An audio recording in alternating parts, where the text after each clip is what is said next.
I woke up in the middle of the night feeling extra thirsty and almost passed out when I saw the time. It was 3 a.m., the devil's hour. I tried to go back to sleep, but I just couldn't. Come on, girl. Ghosts aren't real, but dehydration is. So hold yourself together and get your ice-cold water.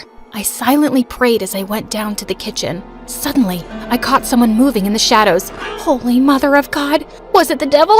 I was about to scream when I realized that it was just my older brother, Kevin, who looked suspicious. I silently followed him as he went down the basement and was surprised when he opened a mysterious door that I had never seen before. But before he could enter, he looked back and saw me. Don't you ever tell anyone about this, especially Dad, no matter what happens. Why?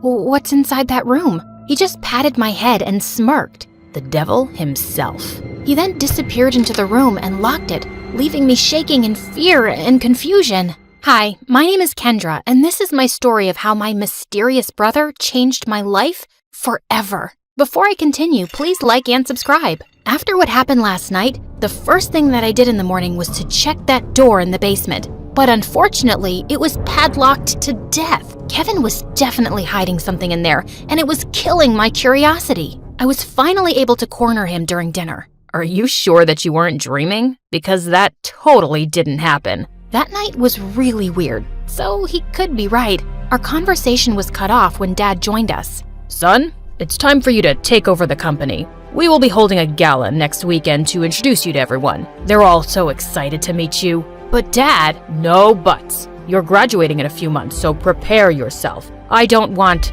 any problems. Understood? Of course my brother couldn't say no to him. He was always Dad's favorite, his golden boy, the perfect son. While me, I was just a stranger to him. If Mom was still alive, things would probably be different. Later that night when I was about to sleep, I almost screamed when I saw Kevin leaning against my door.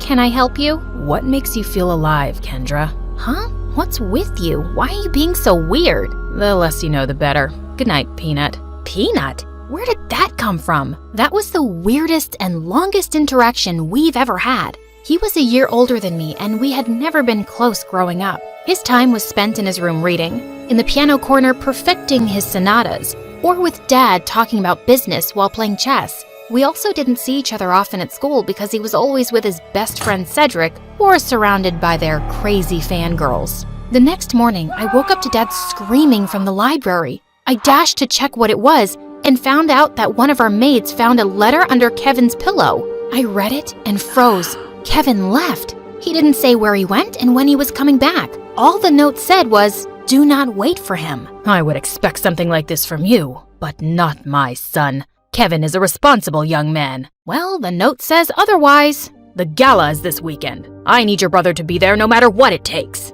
We tried looking for Kevin everywhere, but no one knew where he was. Even the police couldn't find him, and it was driving Dad crazy. One night, he just walked up to me and started inspecting my face. You would do. You were going to be him. Be who? Kevin. In case your brother is still on this stupid little adventure on the night of the gala, you will pretend to be him. But Dad, I don't think I can... Kendra, you are a capable young lady. Of course you can. You'll be saving our company from humiliation. I know I have not been very vocal about your accomplishments, but I do notice. Will you do this for me, sweetheart? I had never heard Dad talk to me that way, and it felt really good. So I found myself giving in. Besides, it would only be for just one night, right? I just needed to hide my hair under a wig and dress up like Kevin and just smile and avoid conversation as much as possible.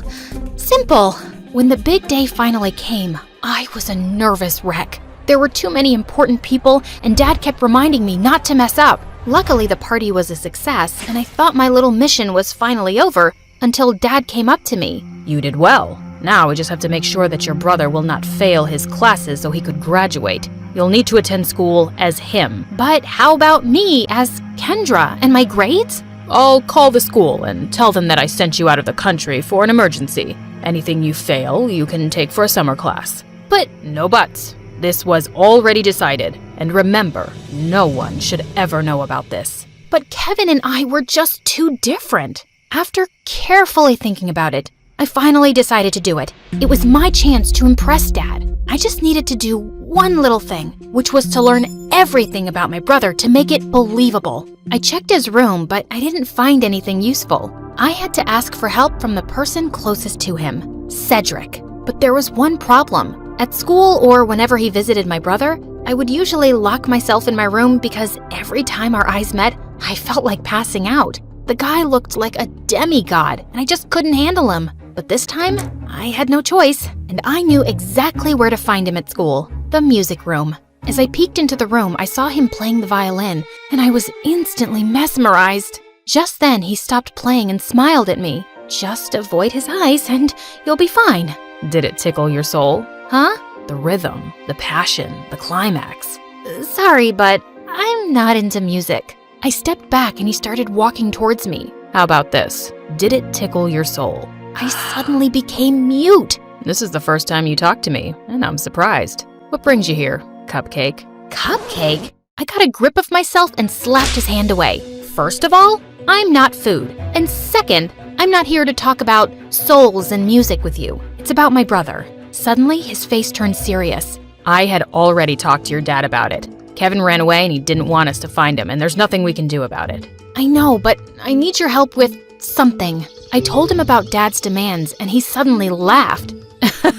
That's a ridiculous idea. You two look similar, yeah, but you're too cute and girly to be a boy. Wait, he found me cute? I excused myself to the bathroom, and after calming down, he was nowhere to be found. It took me a whole day to finally find him playing violin in the school garden. So, are you gonna help me with this, or are you just gonna play your violin all day? I only help people who can look me in the eye. Ugh, why was he being like this? I gathered up all my courage before finally meeting his eyes, and thankfully, I was able to control myself until he smiled. You have the same eyes as your brother. They're very pretty. So, he liked my brother's eyes? That was fruity. Whatever. Now, where do we start? Your appearance, and I think it needs a lot of work. For the makeover, he brought me to the mall to cut my hair short, and it took me several hours to finally say goodbye to my precious long hair. After accepting the fate of my hair, we tried on some clothes similar to Kevin's fashion. As I walked out in a leather jacket, he came up to me to zip it up. He was so close, I could hardly breathe. Looks perfect now. He then taught me about my brother's stance, walk, and gestures. I told you to walk faster, not like a gangster. And stick out your chest more. Think of yourself as the hunkiest man alive. Like this? He held my hips to guide me, and I felt like exploding from the sparks. Just then, I noticed some girls around drooling over us. Both guys are so cute. I'll take either of them. They look so in love. OMG. Love wins. Great. And now we were a gay couple. Cedric coached me about Kevin's interests, and I was surprised. I didn't know my brother was such a dork. He loves SpongeBob so much, he even thought of diving into the ocean just to look for its real-life version. But one revelation made me tear up a bit. And he adores you so much. But he thought you didn't like him, so he always chose to give you space. What? That's not true. He's too protective of you. He even told me not to talk to you because he thought I'm trouble. Oh yes, you're definitely gonna be trouble. To my heart. That weekend, we continued practicing until I looked convincing enough, and when we finally got to school, I just stayed close to him and smiled at people from time to time. I was doing an excellent job at being my brother until it was lunchtime. We sat at their usual table for lunch when suddenly, someone sat on my lap and kissed my cheek. It was Lauren, the prettiest and coolest chick at school. What in the frickin' pregnant duck is happening? What? You hate my kisses now? You look like you've seen a ghost. I turned into the ripest tomato when she giggled into my ear. I could never hate such a goddess like you. Wow. Since when did you become this cheesy? I gave Cedric a panicked look, but the jerk was trying his best not to burst out laughing. I kicked his leg under the table and his wince was satisfying. I then excused myself in the bathroom and dragged him with me. There, he revealed that Kevin had been dating Lauren for a while now, and I had no idea about it. Lauren had been all over me for the next several days. This was totally normal, of course, except for the little detail that I was not her actual boyfriend. And through all of this, Cedric remained an unhelpful idiot who was clearly enjoying my discomfort. We were walking to our last class when someone suddenly grabbed and pushed me against the wall. You're acting weird lately, and I like it. Before she could kiss me, I acted like there was a bug inside my shirt and ran away. I needed to talk to Cedric. As usual, I found him in the music room. We need to tell Lauren. Suddenly, Lauren appeared from behind me. Tell me what? Wait a minute. Don't tell me that you guys are dating? What? Cedric finally stopped playing the violin and grinned at me. I'm straight, but I don't know about your boyfriend. Aw, baby. You know I would accept you however you identify, right? Well, that's good to hear. Lauren looked like she bought it, and I just found myself exploding. I'm not Kevin. I'm not your boyfriend. I'm his sister Kendra pretending to be him. I then explained everything to her. Oh, okay. Explains why you look and act differently. That's it? No violent reaction whatsoever? I'm used to Kevin's quirks. So, anything I can do to help with this mission? Just don't tell anyone about this.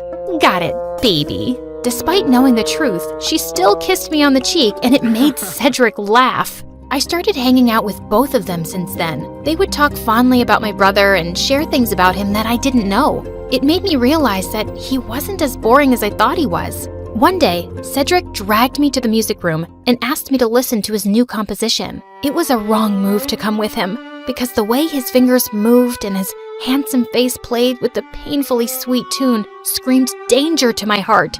I calmed myself down and hyped him up when he was done. You really like playing the violin, don't you? I like to touch people's hearts with classical music. How about you? What makes you happy, Kendra? I'm curious. I ended up telling him about my passion, which was fashion designing. I used to draw my designs every day, but when Dad saw it, he burned all of them. He found it lame and useless to his company. I'm sorry to say this, but your dad is the biggest jerk in the world. He treats you and Kevin as assets to his company, and never as a son and daughter. You're right, but it just made me crave for his love and approval. Someday, I hope you'll be able to find the courage to do what you need to do. You have me now, you know. I'll take care of you. He leaned in closer, and I thought he was going to kiss me, but to my surprise, he pulled away and walked back to the platform to play again. What was that all about? After the incident in the music room, I started thinking that maybe Cedric liked me too, until one day I heard him talking to Lauren in an empty classroom. You like Kendra, don't you?